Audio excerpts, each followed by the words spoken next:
एक शांत और सुंदर गांव था रामपुर। चारों तरफ हरे भरे खेत, आम के पेड़ और मिट्टी की छोटी छोटी झोपड़ियां थीं। गांव के लोग बहुत मेहनती और ईमानदार थे। हर सुबह सूरज उगते ही लोग अपने खेतों में काम करने चले जाते थे। उसी गांव में एक गरीब लेकिन ईमानदार किसान रहता था, जिसका नाम था रामू। रामू बहुत मेहनती था, लेकिन उसकी किस्मत हमेशा उसका साथ नहीं देती थी। उसकी छोटी सी थी और उसकी पत्नी सीता और एक बेटा गोपाल था। एक दिन सुबह रामू खेत से लौटते हुए बोला, सीता, इस साल अगर फसल अच्छी हो गई तो हम गोपाल को शहर पढ़ने भेजेंगे। भगवान चाहे तो सब ठीक होगा। रामू के घर के पास ही उसका पड़ोसी भोला राम रहता था। भोला राम बहुत लालची और चालाक आदमी था। वो हमेशा सोचता रहता था कि जल्दी अमीर कैसे बना जाए। एक दिन भोला राम ने रामू से कहा, रामू, तुम इतनी मेहनत करते हो लेकिन अमीर नहीं बन पाते। थोड़ा दिमाग भी लगाना चाहिए। रामू, मैं मेहनत में विश्वास करता हूँ भोला राम। भोला राम हंसने लगा। दुनिया मेहनत से नहीं, चालाकी से चलती है। एक दिन दोपहर के समय गांव में एक साधु बाबा आए। वो बहुत थके हुए लग रहे थे। गांव के लोग उन्हें पानी और खाना देने लगे। रामू ने भी उन्हें अपने घर बुलाया। बाबा, आप थोड़ा आराम कर लीजिए। साधु बाबा खुश हो गए। खाना खाने के बाद बाबा ने रामू से कहा, बेटा, तुम बहुत अच्छे इंसान हो।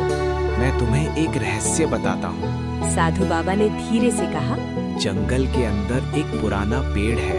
अगर कोई सच्चे दिल से वहाँ प्रार्थना करे तो उसे उसकी मेहनत का फल जरूर मिलता है। मैं वहाँ जाऊँगा बाबा।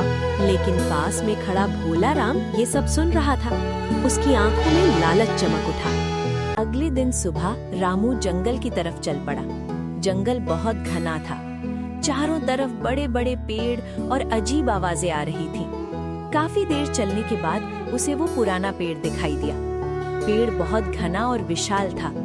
रामू ने आंख बंद करके प्रार्थना की, हे भगवान, मुझे बस इतनी मदद दे दो कि मैं अपने परिवार का पेट भर सकूं। तभी अचानक हवा तेज चलने लगी। पेड़ से एक चमकती हुई रोशनी निकलने लगी। रामू, तुम सच्चे और मेहनती इंसान हो। तुम्हें मेहनत का फल जरूर मिलेगा। अचानक जमीन पर एक सोने का छोटा सिक्का गिरा। रामू हैरान रह गया। वो सिक्का उठाकर घर लौट आया। भोला राम ने रामू के हाथ में सिक्का देखा। वो समझ गया कि ये उसी जादुई पेड़ का फल है। रात होते ही भोला राम चुपके से जंगल की तरफ निकल गया। जंगल पहुंचकर वो पेड़ के पास गया, लेकिन उसने प्रार्थना नहीं की। उसने जोर से कहा, मुझे ढेर सारा सोना चाहिए। अचानक पेड़ जोर से हिलने लगा। तेज हवा चलने लगी। पेड़ से एक डरावनी आवाज आई, लालची इंसान, तुम्हें सजा मिलेगी। अचानक पेड़ से काले पत्थर गिरने लगे। भोला राम डर कर भागने लगा, लेकिन वो गिर पड़ा और कीचड़ में लथपथ हो गया। दूसरे दिन गांव वाले भोला राम को जंगल से वापस लाए। वो बहुत शर्मिंदा था। उसने रामू से कहा, मुझे माफ कर दो। लालच ने मेरी आंखें बंद कर दी थी। कोई बात नहीं, इंसान गलती से सीखता है। कुछ महीनों बाद रामू की फसल बहुत अच्छी हुई। उसने अपने बेटे गोपाल को शहर पढ़ने भेज दिया। गांव के लोग रामू की ईमानदारी की मिसाल देने लगे। भोला राम भी अब मेहनत करके अपना जीवन बिताने लगा।